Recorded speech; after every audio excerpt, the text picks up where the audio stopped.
এবং ফাইনালি প্রিয়াঙ্কাকে বলতে হবে হ্যাঁ এটা আমি মানলাম। এখনো 9 দিন হয়েছে বলেনি তারা, আপনারা সেটা সবাই জানেন। সত্যিটা জানতে হবে এক্স্যাক্টলি হোয়াট হ্যাজ হ্যাপেন্ড দেয়ার। এইটা we are interested in that. এইটা অবশ্যই তাদের বলতেই হবে এক্স্যাক্টলি কি ঘটেছিল, এক্স্যাক্টলি কি ঘটেছিল, এক্স্যাক্টলি কি ঘটেছিল। Thank you. ওইটা বলো।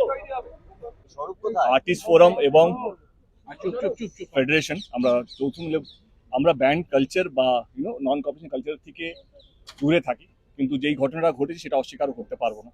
সেই জন্য সেই কোম্পানি বা তাদের ডিরেক্টরসদের সঙ্গে আমরা নন কর্পোরেশনে যাব যতদিন না ওরা প্রমাণ করতে পারে যে তারা নির্দোষ বা তাদের কোনো দোষ নেই, তাদের কোনো ইয়ে নেই, পার্সোনাল কোনো ইয়ে নেই।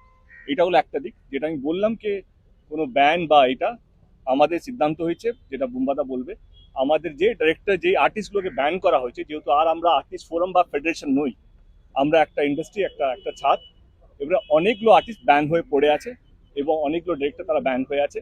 বুম্বাদা আমাকে 72 ঘন্টা টাইম দিয়েছে, 72 ঘন্টার মধ্যে তারা আবার ফিরবে, সেটাই বুম্বাদা আমাকে কথা দিয়েছে। এবং আমাদের যারা আর্টিস্ট যারা কাজ করতে পারছে, কারণ একটা রাহুল চলে যাওয়াতে আমরা বুঝতে পেরেছি যে শুধু চলে যাওয়া নয়, কাজ না করতে দেওয়াও একটা একটা একটা এমন একটা কষ্ট, সেইটা আমার মনে হয় যাদের কাজ নেই তারা বুঝতে পারবে।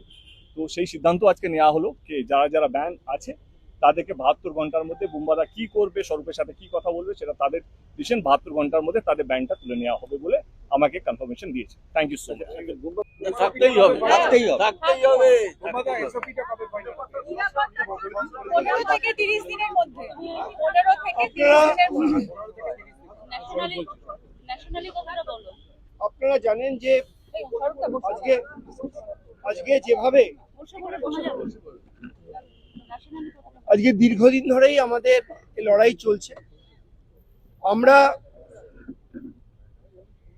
শুটিং এর সময় কলাকুশলীদের সুরক্ষা নিয়ে দীর্ঘদিন ধরেই লড়াই করছি, আলোচনা করছি, কিন্তু আমরা সেটা সম্পূর্ণভাবে করে উঠতে পারিনি।